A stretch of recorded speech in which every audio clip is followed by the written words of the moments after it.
Amanya Yabashabil Gemanya Gange, ndi mutuze wanakawa na Gutu Parish. Tuwano ku Full Gospel Church nze wenondera. Kati tukede ku macha, tugambe sabi kuja kulonda. Otuso kulonda, kulonda kuluddewo. Ate kuluddewo ekitubuseeko nga LC5 tulina okulonda owanakawa 2 batudde wanakawa 1.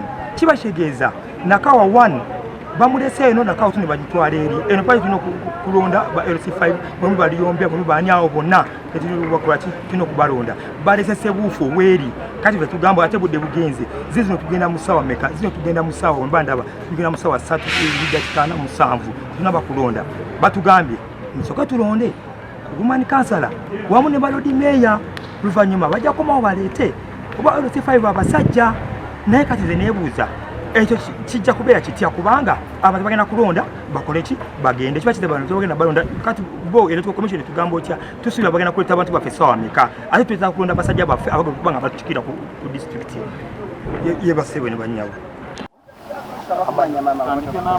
abampita muge Jessica Tede ani mutuze mu binyonyi nondera wano ku Full Gospel Church.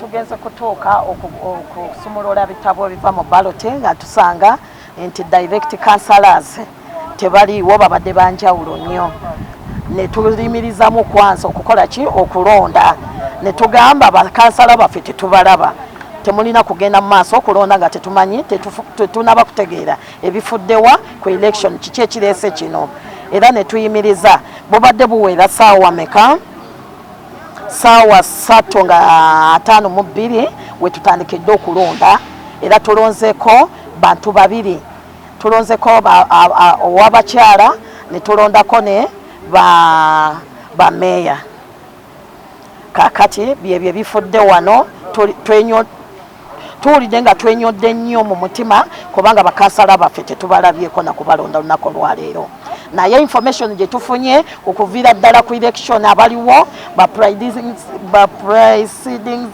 officers bagambye nti bayinza okubalonda nga 27 kakati ne tugamba kale katutandike okulonda eyo ye information gye tufunye mwebale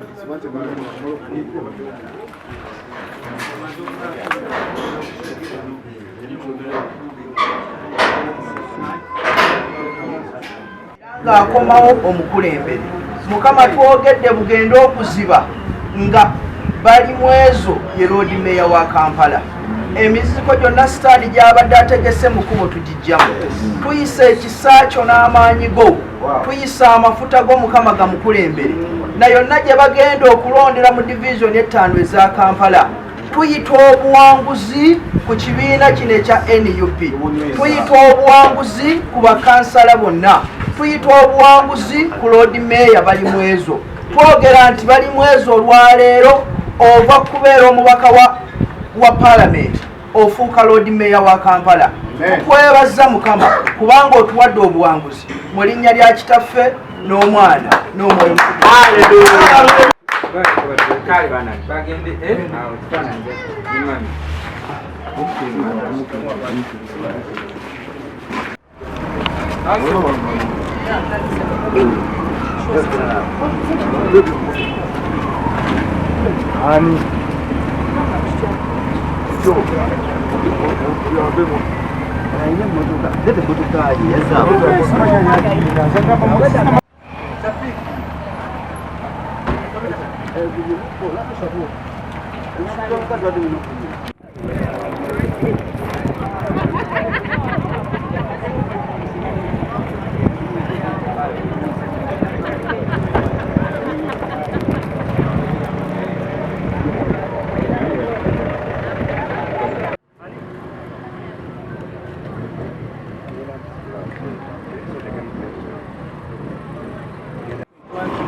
has been a member of parliament for Nakawa East constituency, and now he's saying he wants to get another mandate for the people of Nakawa.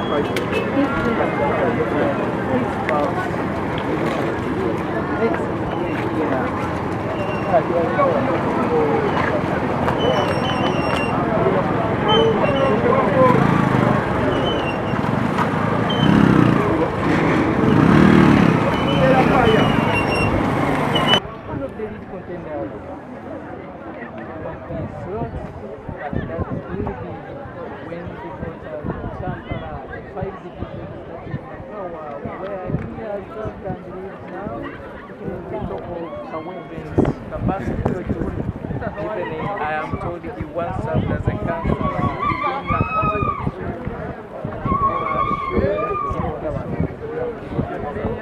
Now for parliament, and now he opens up a new chapter where he was leading Kampala as the road mayor. That is arrived here. She picks up that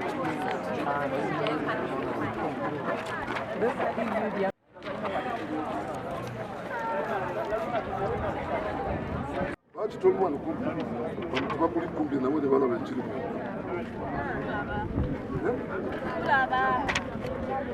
tukosobola okulaba ekifaananyi kyange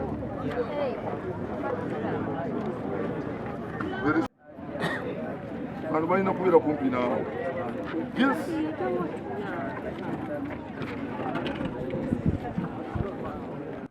Era njaga mutuulire ekifaananyi kyange. Waliwo abantu abajja ne bajja mu manya butaliga.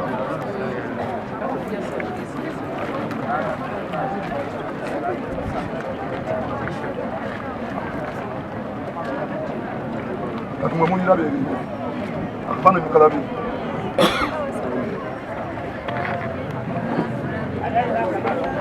Kati mukole nga weemutu naye tosobola kungamba nti oli eri ono ali wano oli ali eri nasobola mazima matuufu. Serious. Never.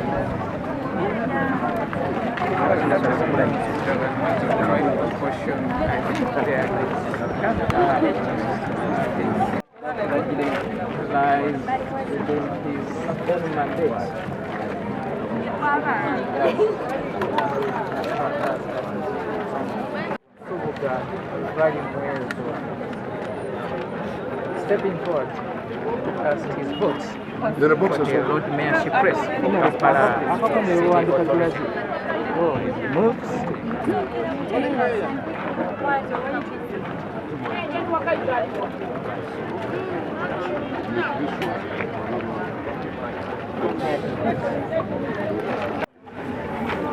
That was for the Lord Mayorship Press, and now he moves to the division. That is the second ballot paper by Honorable Mutula, and he rolls it in.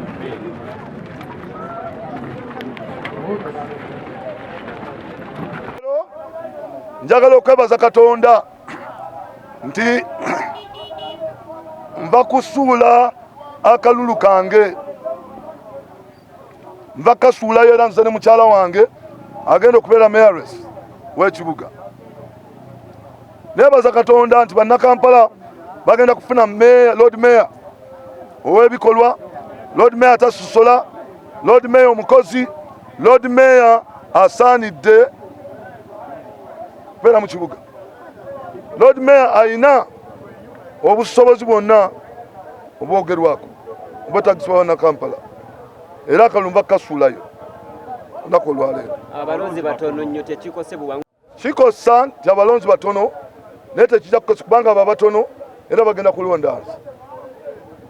Era njagala okutegeeza bannakampala nti ekyo kivudde ku nsonga nti gavumenti etutte kulonda kwa local government ng'okukulu, kubanga kwandibadde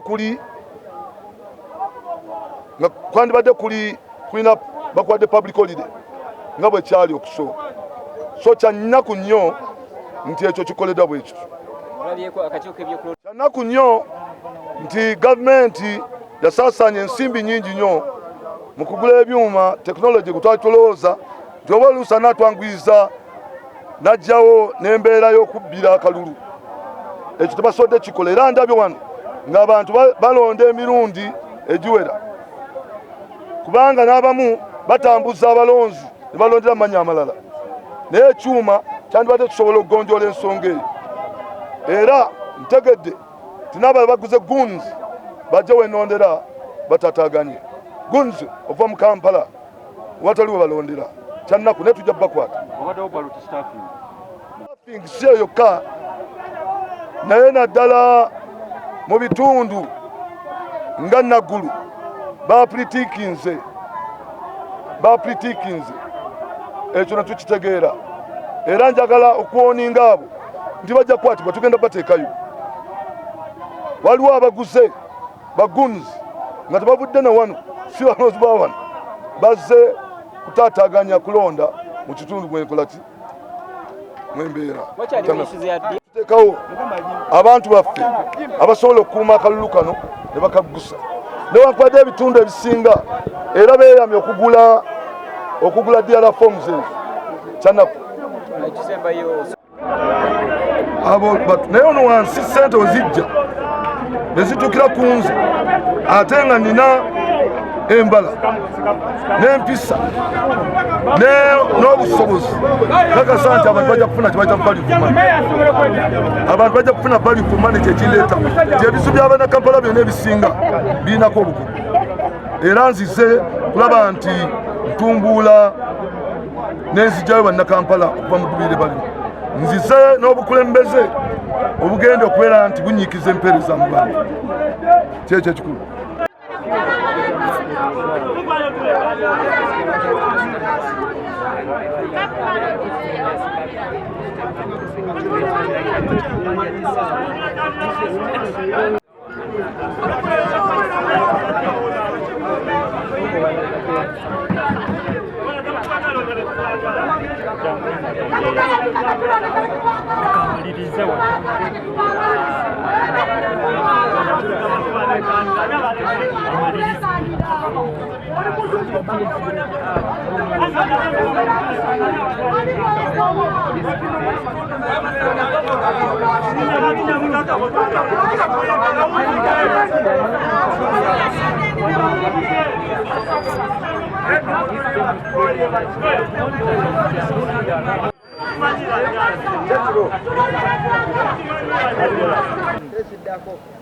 neyanzege erinnya Ssebayiga Faiz Kibirige Road Council Banyakawa 3 era alina kaadi ya National Unity Platform ey'amazima okulonda kuwedde okuddako bagenda tulangirira era tulina essuubi lya njawulo lya nsusso bagenda tulangirira era NUP amazima tusuubira okubeera nga tugenda kuwangulira waggulu naye ekyennaku tuvumirira gavumenti okubeera nga atekuza lunaku luno okubeera public holiday abantu bakedde nga tebamanyi nti eriyo n'okulonda era nkwataganyiza LC1 okulaba nga balanga abantu bategeeza nti leero waliyo okulonda naye abamu bwe bagendedde okubatuukako nga bamu bagenze dda okukola abasobodde okujja bazze naye mu abo abatono tusuubira bali ku sayidi y'abantu newankubadde bannaffe naddala ba NRM bagezezaako okubeera nga bagaba ssente waliwo betugobye nga bagaba mitwalo 358 naye omuntu azirya n'atakuwa kalulu.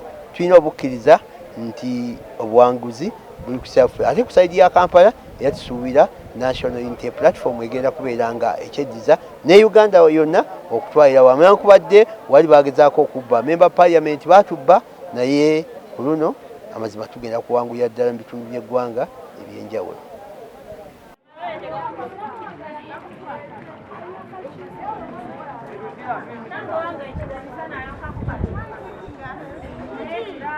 Now I'm taking the whole process.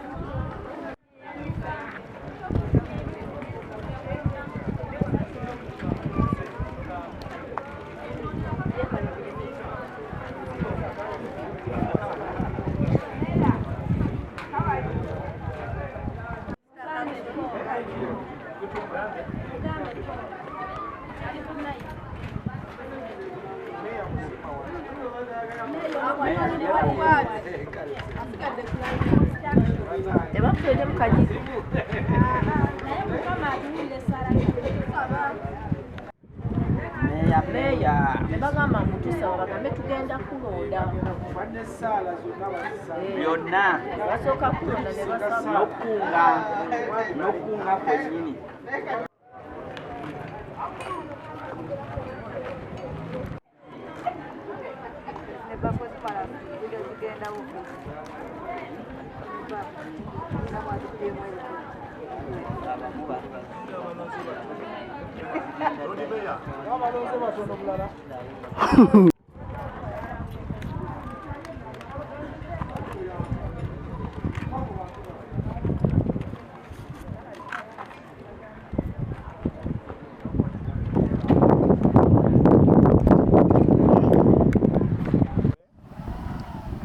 Meya wa Nakawa nga ndi wano nva kulonda mu kalukano akaba Lord Mayor ne ba Lord Councillors. Okutwaliza wamu tewali nnyo kavuyo ke nalabye nga Meya okujjako ekimalamu amaanyi nti abalonzi ba Muswaba, abalonzi ba Lusuluugi batono nnyo nnyini ddala, ekitaba nga onoze mbululu obuwerako naye amazima kanako ate kamenye likodi mu bantu abazze okulonda batono ddala nnyo nnyini. Tetumanyi nsonga bulungi naye ekimu ku byo tulowooza nti okulonda kuno okwabakulembeze ab'ebitundu nakwo kiba kisoboka abantu babwenga public holiday kubanga oba ennaku ez'okuwummula abantu bangi nga bwe mukimanyi ebyokulonda bituuka kikeerezi saawa 3 saawa 4 okutandika okulonda, oli akolera mu Owino omulala akolera Mukono aba tasobola kulinda. N'olwekyo tusaba n'okulonda kuno nakwo kubere kwa nkizo kuwebwenga ennaku enkulu kubanga kino kijja lumu mu mwaka bwe tuba tusazeewo nti aka president wabawo kuwummula n'okulonda okwabakulembeze b'ebitundu kubanga bano abakulembeze bakulu president akubeera wala ne MP oba oli awo naye Mayor, Lord Mayor, ba Councillors be bakulembeze be muwangala nabo be bakulembeze be mutuukirako mu bwangu bankizo eri abantu baffe gye tuli. N'olwekyo kubiriza abantu baffe tujjumbire okulonda tweweeyo tufiseewo akadde kubanga kino kijja omulundi gumu mu myaka 5 tubenga tujja okulonda abakulembeze baffe. Era waliwo akalulu akadde ako ku Lwokubiri akaba Meya ab'amagombolola ne ba Councillor. Era tukubiriza abantu baffe mu mwettanira okulonda kuno mujje mulonde. Ekirala waliwo lwe twemulugunya